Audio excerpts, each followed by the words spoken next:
Hello students, today we will start our English lesson 5 on the face of 8. Okay ये lesson 5 है but actually इस 2020-21 में आप लोग का journey to the end of the world वाला चैप्टर हट गया है तो लेसन 4 हो जाएगा. Okay on the face of 8. ठीक है स्टूडेंट, नाम से क्या लग रहा है? बहुत अच्छी story on the face of 8 with face से related. Yes yes definitely face से रिलेटेड है. और यहाँ पे किसी की डिसेबिलिटी के बारे में बताएगा कि you don't have to look always the negativity, the disability which either the physical disability, yes, और किसी भी तरह की जो नेगेटिविटी डिसेबिलिटी है उसी को ध्यान नहीं देना चाहिए. हमें जो उसके अलावा जो पॉजिटिव चीज़ें हैं उसे भी ध्यान देना चाहिए. This is the first part of the story. So first we will see the characters in the story. Here the main two characters. First, Mr. Lamb. He is an old cripple who enjoy life despite his handicap. ये कौन है? Old cripple. Cripple मतलब क्या होना? बिगड़ना, actually handicapped, अपंग जो बोलते हैं हम लोग. ठीक है, तो ये एक ओल्ड हैंडीकैप मैन है. ठीक है, वो अपनी डिसेबिलिटी को छोड़कर वो फिर भी लाइफ को एंजॉय करते हैं, not seeing the negative part of the life. Okay, which is related to him. आगे देखते हैं. Derry. He is a 14-year-old boy with one side of his face disfigured in an accident. Reclusive at first, he learned how to live from Mr. Lamb. Reclusive मतलब जिन्हें बहुत अकेला रहना अच्छा लगता है. ये लोनली, जिन्हें एकांत बहुत अच्छा लगता है, वो रिक्लूसिव मीनिंग. ओके स्टूडेंट, ना यहाँ पे क्या बोल रहे हैं? डेरी कौन है? एक 14 साल का बच्चा जो कि अपनी लाइफ में जो उसके फेस का एक साइड डिसफिगर्ड है, मतलब प्रॉपर फिगर नहीं है. क्यों नहीं है वो स्टोरी में देखेंगे हम, जो कि एक एक्सीडेंट के कारण हो जाता है. ठीक है, तो उसी के कारण वो अकेला रहना पसंद करता है. लेकिन जब मिस्टर लैम से मिलता है तो उसे लगता है कि yes, life when you have given the life you have to enjoy it. Yes, live it fully. Okay, आगे देखते हैं. First we will see the introduction. कितना अच्छा गार्डन है मिस्टर लैम्प का. देखिए, this play is by Susan Hill, focuses upon the sense of alienation that is experienced by those who suffer an impairment of some kind. यहाँ बोलता है ये play किसके द्वारा है? सुजैन हिल के द्वारा दिया गया है. इस प्ले में बोल रहा है, यहाँ ये बता रहा है कि they both are suffer from the impairment. Impairment मतलब loss. Yes, physical loss. They both are suffer from the impairment of some kind. दोनों की अलग अलग प्रॉब्लम है. यस, आगे देखते हैं. The play portraits the beautiful world which is filled with the sadness and loneliness of a young boy and an old man. बोलता है प्ले में बता रहा है कि इतना सुंदर वर्ल्ड है, फिर भी यहाँ सैडनेस और लोनलीनेस, जैसे यंग बॉय को लोनली पसंद था ना, loneliness of a young boy and an old man both physically impaired. बता दिया यहाँ कि दोनों क्या है? फिजिकली इम्पेयर्ड है. The old man has a thin leg because he got one of his leg blown off in the war. वार के समय जब वो नेवी आर्मी जिसमें भी थे, वार के समय उनका एक पैर ब्लोन ऑफ, जो धमाका होता है उसमें चला गया. The young boy Derry has one side of his face disfigured and burned by acid. और बता रहे हैं कि ये जो छोटा सा डेरी बॉय है 14 साल का, उसके चेहरे का एक फेस पूरा, एक साइड फेस का वो पूरा डिसफिगर्ड हो गया. क्यों? क्योंकि वहाँ एसिड लग गया था. एंड समझ में आ रहा है कि यहाँ एसिड लगने से क्या होता है. आगे, mister Lamb has a very positive attitude towards life and people. और यहाँ बता रहा है कि मिस्टर लैम का अपनी लाइफ के लिए और लोगों को देखने का नज़रिया दोनों एकदम पॉजिटिव है. वो नेगेटिविटी को अपनी इग्नोर कर बाकी सारी पॉजिटिविटी अपने वो देखते हैं. ठीक है, अपने लाइफ से related. He shows the right way of judging matter and life to the young Derry. और इसी तरह से वो डेरी को भी यही बताते हैं कि डोंट जज anyone. Yes, you have to just see the positivity of them. Yes, and don't judge them, don't judge any matter, just enjoy your life actually. And teach the young boy to how to enjoy the life. Don't see the negativity or the disability. Yes, आगे देखते हैं summary of the story.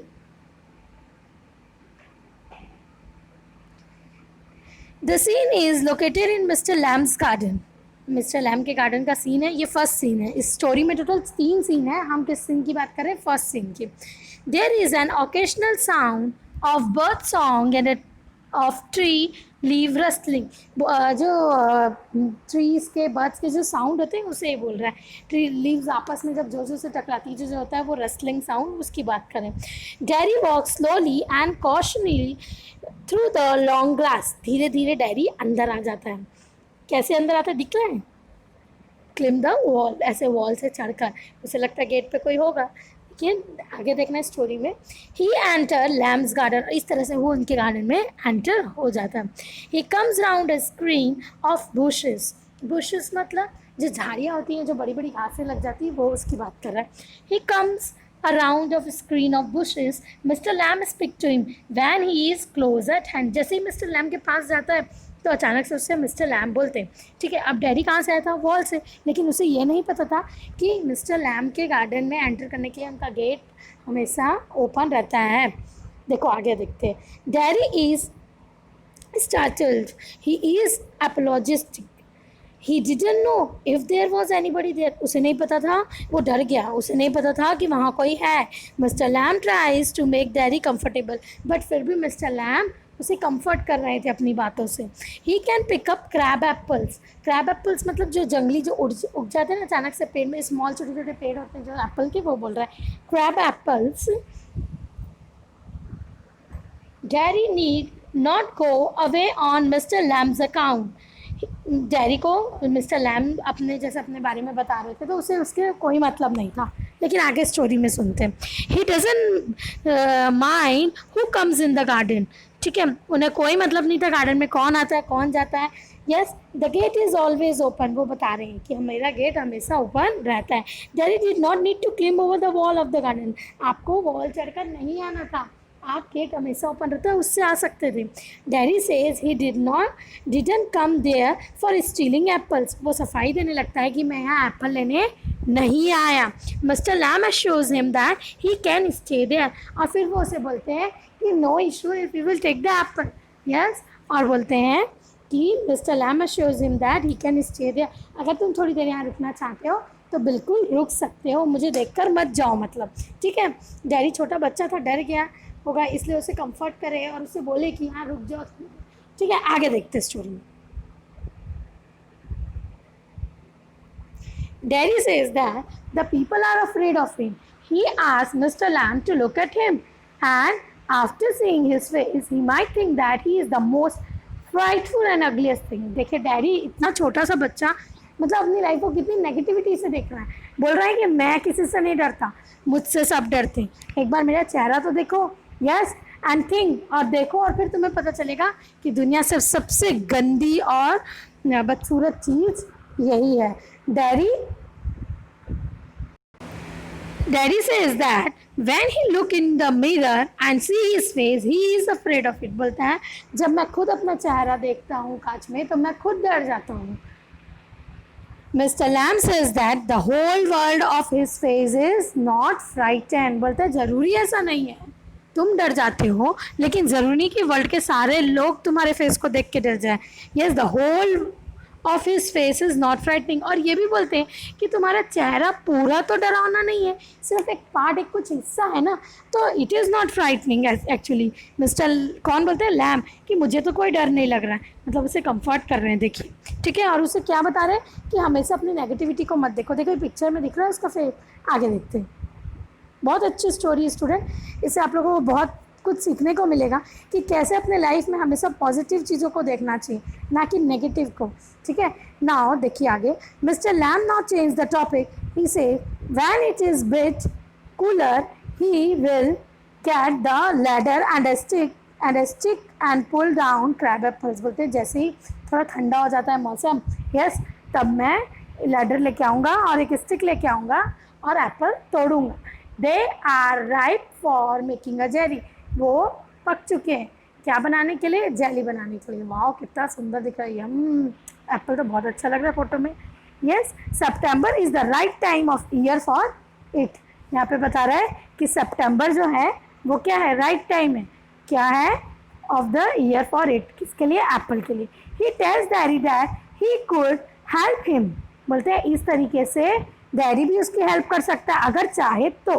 Daddy doesn't want mister Lamb to change the subject. Derry को क्या लगता है कि mister lamb उसके face की बात नहीं कर रहे हैं, क्योंकि उसका फेस जला हुआ है, तो ताकि उसके बुरा ना लगे, तो वो चाहता है कि मिस्टर लैम उसके फेस की बात करें। चेंज क्यों कर रहे हैं टॉपिक, ठीक है। He wants to talk about himself, वो क्या चाहता है कि वो उन्हीं की फेस से रिलेटेड बात करे कि वो डरावना दिखता है ये और वो, ठीक है। आगे देखते हैं, एप्पल तो बहुत अच्छे दिख रहे पिक्चर में, है ना स्टूडेंट्स। आगे देखते हैं, mister Lamb make a guess, perhaps the boy got burned into in a fire. Mister Lamb को तो नहीं पता रहता, वो उससे फर्स्ट टाइम इंटरेक्ट होते हैं, मिलते हैं, तो उन्हें क्या लगता है कि हो सकता है कोई आग वाग से किसी से उसका चेहरा जल गया होगा। Daddy says that he got acid all down that side of his face and it burned it all away. बोलता है उस तरफ एसिड गिर गया था और इस तरीके से उसका पूरा चेहरा जल गया। Derry asked mister Lamb if he is not interested. Derry बोलते हैं क्या आप इंटरेस्टेड नहीं हो मुझसे बात करने में, क्यों, क्योंकि वो अपनी फेस की बात कर रहा है, अपनी नेगेटिव साइड को बार बार के बारे में ही जानना चाहता है, बात करना चाहता है। The old man says he is interested in anybody. Old man कहते हैं मैं तो सब में इंटरेस्टेड हूँ, एनीथिंग मेड बाय गॉड, जितनी भी दुनिया की चीज़ें, मैं सब चीज़ों में इंटरेस्टेड हूँ। एक एग्जाम्पल भी देते हैं, देखिए, चाहे वो ग्रास हो, चाहे कोई रबिश बात हो, फ्लावर हो, फ्रूट्स हो, एक्सेट्रा, मैं तो पेड़ पौधे, फ्लावर, फ्रूट सब में इंटरेस्टेड हूँ, ठीक है। आगे देखते हैं। आज स्टूडेंट ये हमारी स्टोरी का आज फर्स्ट पार्ट था, अब हम बाकी जो हमारी स्टोरी है वो पार्ट 2 में देखेंगे। Thank you students for watching this, and I hope you are getting all the points. If you have any doubt, ask me. I am also sending you PDF question answer related to this summary, yes, which we have learned in part 1. Okay, thank you.